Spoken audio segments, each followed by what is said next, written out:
Aquí estamos en otro programa de Santa Elena Ecuador TV. Estamos con Andrés Arauz. Por favor, preséntese para las personas que no lo conocen. Bueno, mi nombre es Andrés Arauz, soy economista, magíster, tengo PhD en economía. Me considero un servidor público de profesión y convicción. Me gusta la economía, la matemática, los números, me gustan los grandes conceptos. Amo pensar en América Latina. Y bueno, estamos aquí felices de estar en Santa Elena y compartir con todos. Cuéntenos un poquito de su labor social en el Ecuador. Bueno, yo he venido trabajando básicamente en las grandes transformaciones del país. He estado incorporado al servicio público, comencé mi trayectoria estatal en el Banco Central. Luego fui a trabajar en el Ministerio de Política Económica, luego volví al Banco Central y a los 24 años ya fui el director general bancario del Banco Central. Y eso me encantó porque realmente con esa energía que uno tiene en la juventud pude hacer muchas transformaciones.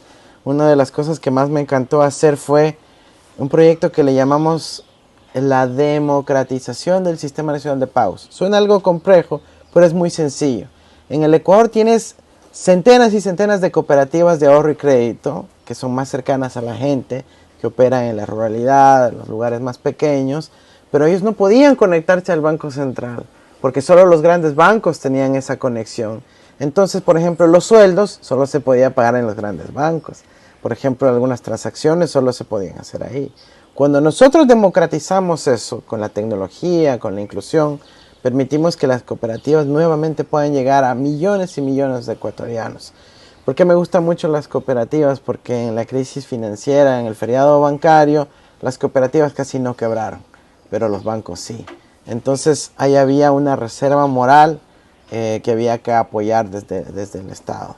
Luego yo estuve un tiempo ahí, también fui a trabajar luego en la Secretaría de Planificación y mi trabajo era pensar el futuro. Esa es la planificación, es lo opuesto a la improvisación. No es, bueno, y de aquí mañana ¿qué hago? No, es pensar de aquí mañana, pasado, a un año, a 5, a 10, a 50 años. ¿Cómo sería el Ecuador del futuro? Y ese era mi trabajo y me encantaba. Entonces yo estuve a cargo de pensar cómo construir el sistema educativo, cómo transformar la matriz productiva, cómo generar más empleo, más industria, más desarrollo, cómo hacer que el país crezca, cómo lograr que tengamos mejores condiciones, más igualdad, etcétera, pero en el largo plazo. Y eso poco a poco se fue materializando, construyendo en vida real en el gobierno de Rafael Correa. Planificamos las grandes obras, luego se volvían realidad. Planificábamos la vialidad, luego se volvía realidad. Planificábamos el cambio de nuestro territorio, luego se volvía realidad. Y eso es lo que me duele tanto, que no se continuó cuando dejamos planes por escrito de lo que había que hacer cada año hasta el 2035. Eso luego se truncó y por eso ahora estamos de tumbo en tumbo improvisando sin una ruta clara de qué queremos por el país. Luego de la Secretaría de Planificación estuve a cargo del Ministerio del Conocimiento y Talento Humano, que me encargó el presidente Rafael Correa en ese momento. Y en el Ministerio de Conocimiento yo estaba a cargo de ver todo lo que tenía que ver con educación. Yo digo que también era ver el futuro, porque era universidades, ciencia y tecnología, propiedad intelectual, cultura, patrimonio, etcétera, etcétera. Muchos temas vinculados al conocimiento, es decir, el intelecto, el talento de los ecuatorianos y las ecuatorianas. Y ahí también pudimos construir una planificación concreta y me daba tanto gusto que podíamos inaugurar unidades educativas del milenio, escuelas todas las semanas en todo el país. Aproveché para recorrer el Ecuador, conocí la realidad en todos los cantones de la patria y realmente fue una época muy, muy linda de mi vida. Ahí también nació mi primer hijo cuando yo era ministro. Por estar en la ocupación ministerial no había podido pasar mucho tiempo con él como padre, yo me sentía un poco frustrado. Cuando terminó el gobierno de Rafael Correa, yo decidí salir del país. Me fui a estudiar el doctorado en México y ahí, aparte de estudiar, pude reconstituir mis vínculos afectivos con mi primer hijo, porque ya pude pasar mucho más tiempo con él al tiempo que estudiaba. Luego nuevamente tuve la oportunidad de servir al Ecuador desde una posición muy dura, un reto muy difícil, como fue ser candidato a la presidencia del Ecuador por encargo de Rafael Correa y la Revolución Ciudadana, y estuve pues recorriendo el Ecuador, conversando con los ecuatorianos, conociendo sus sueños y aspiraciones y tratando de materializarlo en una lida electoral que fue muy dura, muy difícil, porque no nos querían dejar participar, pero que fue exitosa en la primera vuelta, y en la segunda vuelta en buena parte del país también obtuvimos la victoria, pero fuimos víctimas de una enorme manipulación que no permitió que podamos ganar y cristalizar los sueños de los ecuatorianos. ¿Cuáles son los aprendizajes que tuvo esa candidatura a ser presidente de la República? Bueno, lo más lindo es que realmente el poder está en el pueblo. Es la cercanía que hay que tener con el pueblo ecuatoriano. Es ahí están las soluciones, ahí están las respuestas, ahí está la energía que nos motiva a seguir luchando y a seguir transformando. Es volver siempre al pueblo ecuatoriano. Esa es mi principal lección.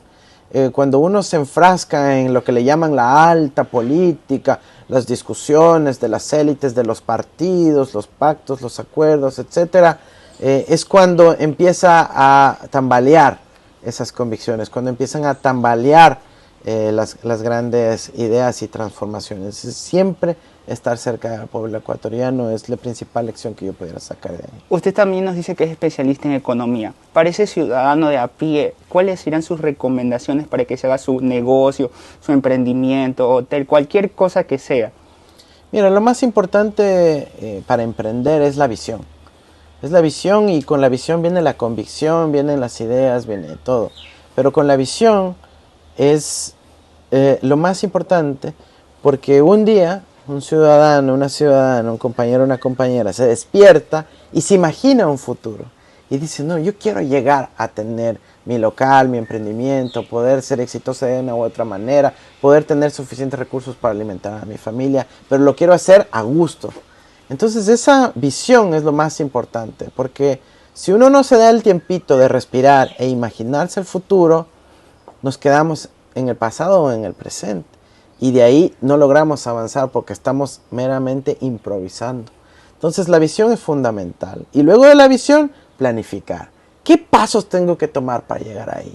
No va a ser esto de la noche a la mañana. Yo tengo que esforzarme, tengo que lograr estos hitos. Tengo que primero hacer un pequeño negocio, luego puedo ir creciendo, luego voy a tener mi local, luego pasar de arrendar a ser propietario, luego poder abrir una segunda sucursal, oficina, etcétera, etcétera. Pero haciendo un plan concreto. No tiene que ser nada sofisticado. Es una hoja de papel con hitos que quiero lograr. Y de ahí finalmente viene el cómo. ¿Cómo lo puedo lograr? Y claro, ahí ya se vuelve un plan estratégico, un plan operativo. Y los emprendedores van convirtiendo sus sueños en realidad. Pasito a pasito, pero con la visión de a dónde quiero llegar.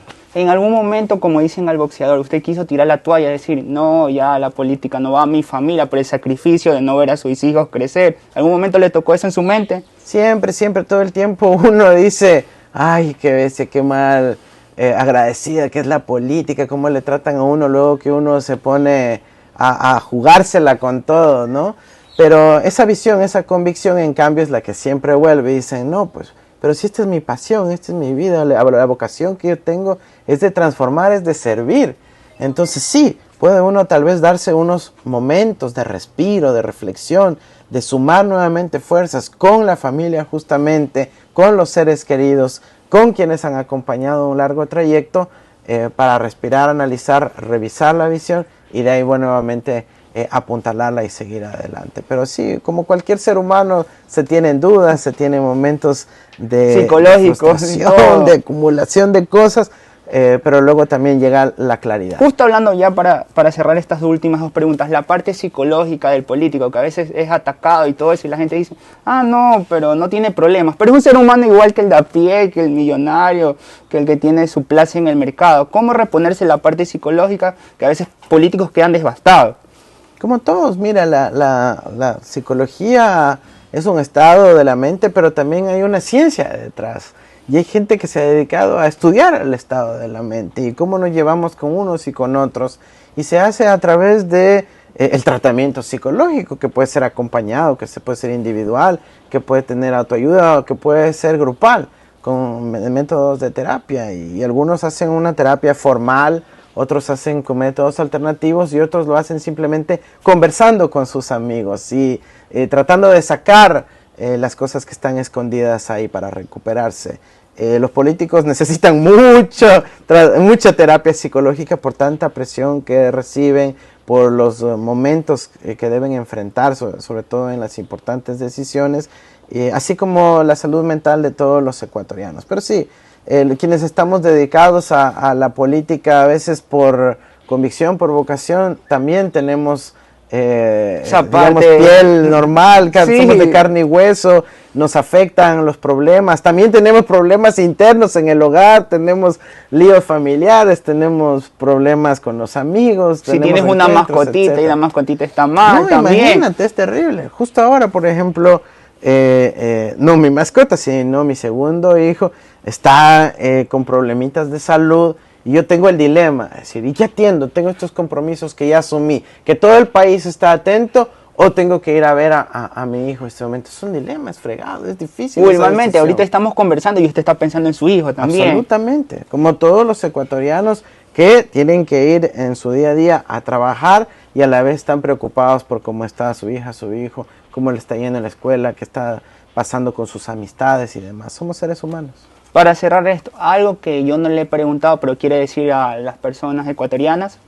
No, yo creo que los ecuatorianos tienen que tomar conciencia que la política no es necesariamente mala. Sobre todo si es que la gente buena no se mete en la política, solo va a quedar para que estén los malos ahí. Por eso los buenos nos tenemos que meter a la política. Y de vez en cuando la política se acerca a la ciudadanía a través del voto. Y en el voto tenemos la oportunidad de orientar el resultado que podemos ver en nuestro país.